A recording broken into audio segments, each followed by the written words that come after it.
नमस्कार दोस्तों, मैं हूं शादाब ट्रुथ इंडिया न्यूज़ से। बिहार में वोटर अधिकार यात्रा के दौरान दरभंगा में जब ये काफ़िला वोटर अधिकार यात्रा का काफ़िला गुजर रहा था, जो गठबंधन है आरजेडी और कांग्रेस, दरभंगा में उनके मंच से किसी ने मोदी जी के मां को गाली दे दिया। उसी की वजह से बिहार बंद था। तो एक आम नागरिक होने के नाते, जैसा कि मेरे साथ जो है शाहबाज सर बैठे हुए हैं, हम लोग आपस में डिस्कस करेंगे कि एक आम नागरिक होने के नाते क्या आप सोचते हैं और किस तरीके से इस बात को लेते हैं, उसी पे हम लोग कुछ चर्चा करेंगे। नमस्कार शादाब। बिहार बंद का आह्वान जो है एनडीए घटक के दल के द्वारा किया गया था। बीजेपी, जेडीयू और उनके जो समर्थक पार्टी हैं उनके द्वारा बिहार में बंद किया गया था। एक आम आदमी के नज़रिया से हम लोग इस पे विश्लेषण कर रहे हैं कि आम आदमी इस पे क्या सोचता है कि किसी की भी माँ को अगर आप गाली देते हैं तो आम नागरिक के भाषा में अगर हम समझें तो किसी की भी माँ अगर होगी, अगर आप गाली देंगे, कुछ ख़राब वर्ड का इस्तेमाल करेंगे, यूज़ करेंगे तो बुरा लगता है किसी को। प्रधानमंत्री मोदी जी के माँ को कोई गाली दे रहा है, ये तो बहुत बड़ी बात है। किसी को भी जो है परेशानी होगी। दर्द तो कोई भी समझ सकता है, प्रधानमंत्री मोदी जी का दर्द तो होगा ही। दूसरी चीज़ की जो है प्रशासन यहाँ पे जो है लॉ एंड ऑर्डर को एनडीए ही देख रहा है। बीजेपी और जेडीयू के गठबंधन में सरकार चल रही है। जिसने गाली दिया उसको कड़ा से कड़ा ऐसा सज़ा मिलना चाहिए जो कि फिर ये देश के लिए एक बन जाए, सिद्धांत बन जाए कि जो है प्रधानमंत्री की एक गरिमा है। हाँ। आप जो है बोलिए तो कुछ सोच समझ करके बोलिए। लॉ एंड ऑर्डर उनका है, उस पर एफआईआर भी हुआ।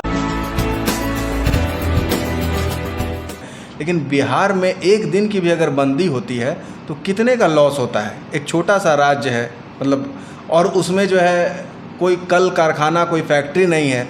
छोटे मोटे रोज़गार करके लोग कमाते हैं।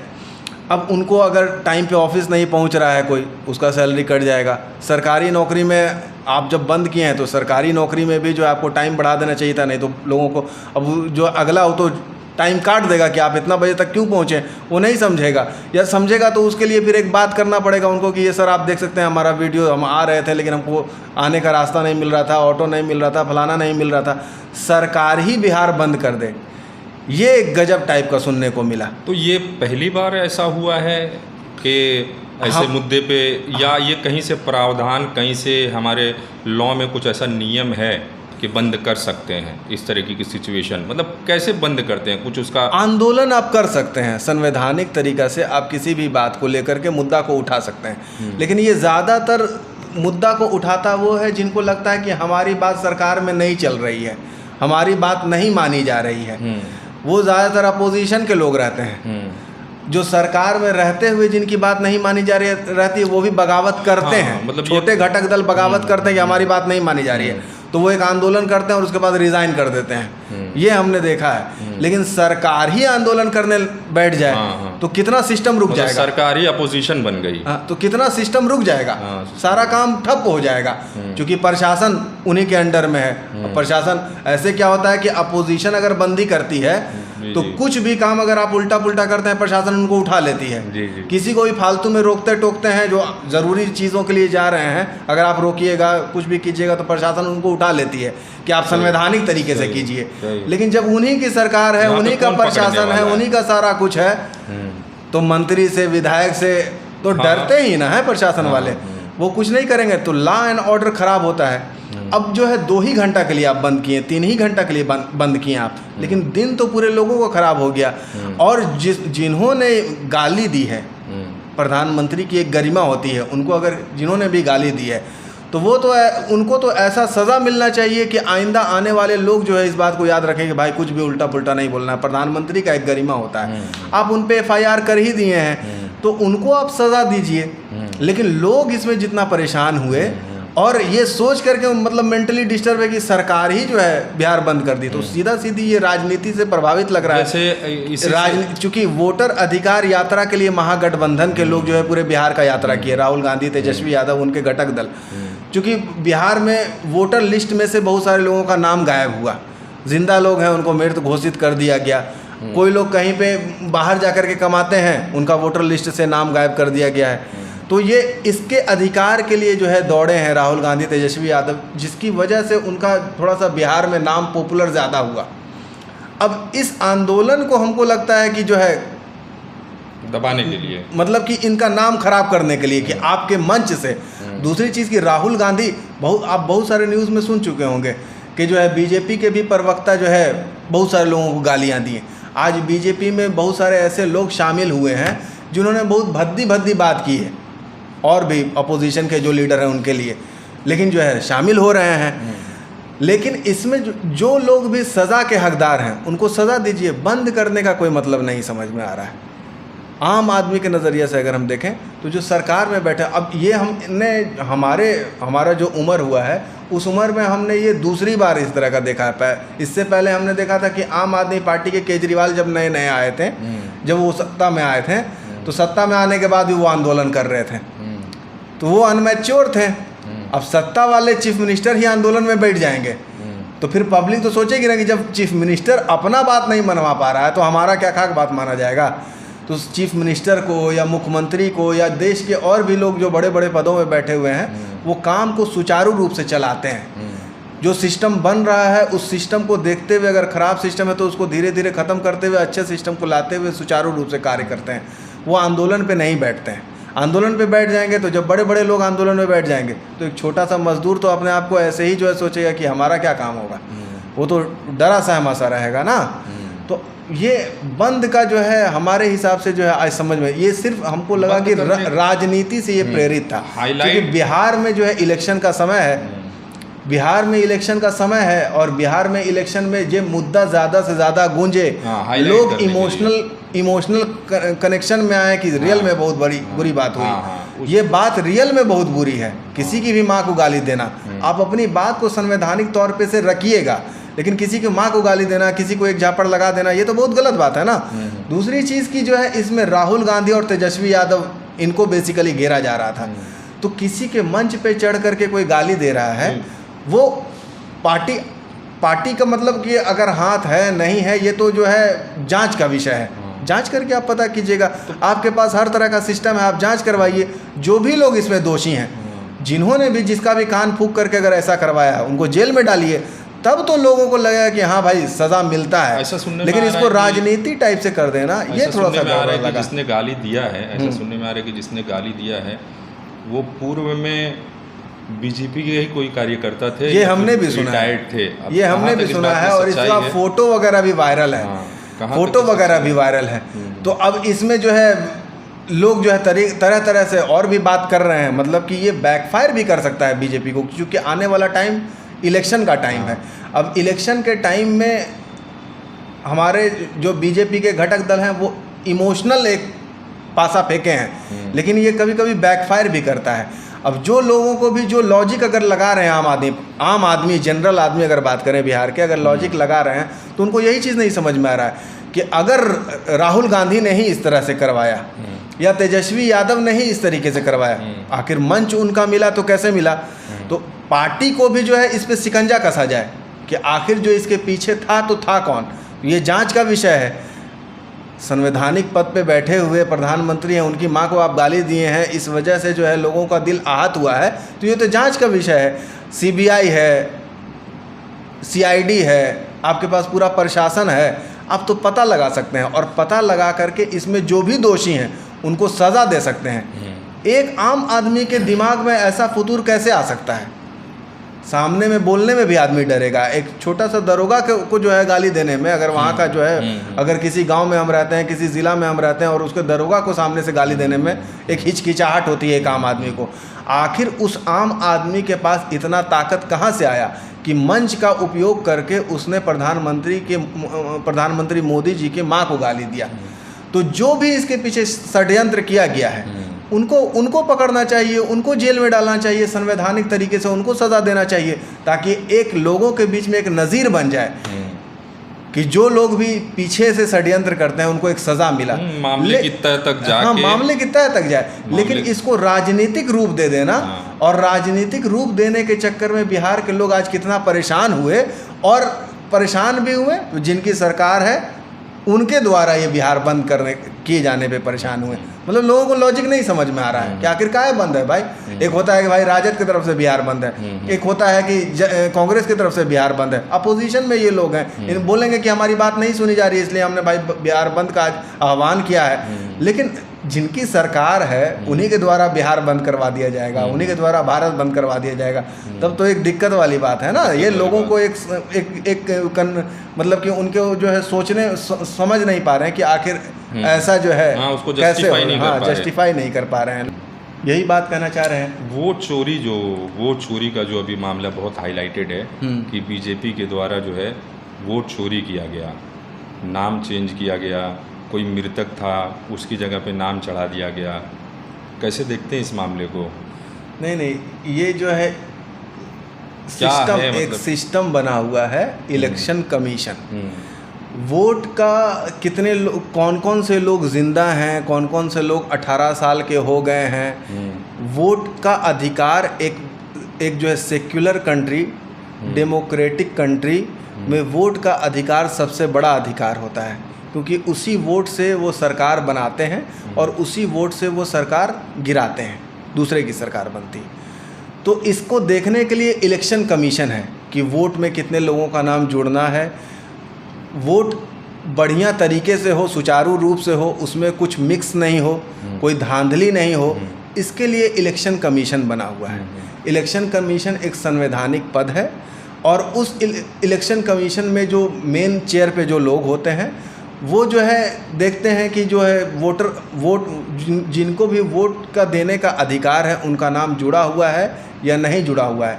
या कभी कभी होता क्या है कि हम जो है बिहार के रहने वाले हैं तो यहाँ पे हमारा वोटर आईडी कार्ड बन गया, अब जो है हम दिल्ली में चले गए काम करने के लिए, तो अब वहाँ पे 2-4 साल 5 साल 10 साल रह लिए तो वहाँ पे भी हमारा वोटर आईडी कार्ड बन गया, चूँकि हैं तो हम हिंदुस्तान के निवासी, तो वहाँ पे भी हम अपना घर बना लिए हैं या रह रहे हैं तो वहाँ पे भी बना लेते हैं। अच्छा। तो 2 जगह पे किसी का आईडी कार्ड बन गया है, वोटर कार्ड बन गया, तो एक जगह से कट गया, दूसरे जगह पे जुटा हुआ है। हम तो यहाँ हैं तो यहीं के नागरिक ना, नागरिक की हमारी पहचान किससे है? वोट देने से है। हम वोट दे रहे हैं तभी हमारी पहचान है नागरिक की, और अगर हम वोट नहीं दे रहे हैं तो फिर यहाँ के नागरिक की हमारी पहचान नहीं है। यही ना बात होती है। तो एक लोगों का वोटर आईडी कार्ड 2 नहीं हो, एक लोगों का वोटर आईडी कार्ड 1 से ज़्यादा नहीं हो, इसको इलेक्शन कमीशन देखता है। अब इसमें इलेक्शन कमीशन से भूल हुई, चूक हुई, जो भी कह सकते हैं आप, कि बहुत सारे लोगों का वोटर लिस्ट से नाम कट गया। अब बहुत सारे लोगों का जब वोटर लिस्ट से नाम कट गया तो बहुत सारे लोगों का वोटर लिस्ट में नाम जुट भी गया, जिसको राहुल गांधी ने जो है दिखाया भी कि एक घर है और उसमें जो है बहुत सारे लोग रह रहे हैं। जब पता करने के लिए गए तो पता चला कि भाई इतने लोग तो हैं ही नहीं। तो इस तरीके से वोट चोरी का आरोप है कि वोट चोरी किया जा रहा है, और उसी अधिकार के लिए जैसे बहुत सारे लोग जो जिंदा हैं उनको मृत घोषित कर दिया गया, तो मृत घोषित किया गया तो अब तो वोट नहीं दे सकते हैं जबकि हैं वो जिंदा। आप कहीं पे भी जाते हैं जब वोट देने के लिए तो वो अपना आईडी कार्ड ले करके जाते हैं और उस पर्चा में भी आपका नाम रहता है, वहाँ से मिलाते हैं, चिरकुट काटते हैं, आईडी कार्ड दिखाते हैं, तब आप वोट देते हैं। जब आपके पास वो है ही नहीं, पर्चा ही नहीं है, तो आपका आईडी कार्ड तो ऐसी फ्लॉप हो गया। आपका पास आईडी कार्ड है तो उसका पर्चा भी होना चाहिए। जो लोग मर गए हैं उनका पर्चा फिर कुछ दिनों के बाद जो है नहीं रहता है। तो वोट की चोरी के लिए जो है कि वोट की चोरी हो रही है, अपोजिशन ने इस बात को उठाया और इलेक्शन कमीशन ने भी माना कि 65 लाख लोगों का बिहार में जो है नाम जो है कट गया है। अब उसी के अधिकार के लिए यात्रा निकाले, और उसी अधिकार यात्रा में ये जो दरभंगा में ये कांड हुआ, कमीशन से जब ये पूछा गया कि आप इसका प्रूफ दीजिए या आप इस पे गहराई से जांच करवाइए, और ये जो मुद्दा उठाया जा रहा है इसको सही या गलत साबित करने के लिए आप प्रूफ दीजिए, तो इलेक्शन कमीशन ने कहा नहीं, सीसीटीवी कैमरा का जो फुटेज है वो जारी करने के लिए बोला गया। तो इलेक्शन कमीशन ने कहा कि हम सीसीटीवी फुटेज नहीं जारी कर सकते क्योंकि जो माँ और बहनें हमारी वो सीसीटीवी कैमरे में आई हैं उनको हम नहीं पब्लिक नहीं दिखाना चाहते, इस बात पे क्या कहेंगे आप? ये कोई लॉजिक नहीं समझ में आता है। इलेक्शन कमीशन एक संवैधानिक पद है। हाँ। और जो अपोजिशन है, अपोजिशन का यही आरोप है कि इलेक्शन कमीशन उस अपने संवैधानिक पद को भूल गया है, क्योंकि इलेक्शन कमीशन के लिए दोनों बराबर है, सब पार्टी बराबर है, जो भी इलेक्शन लड़ रही है वो सब बराबर है।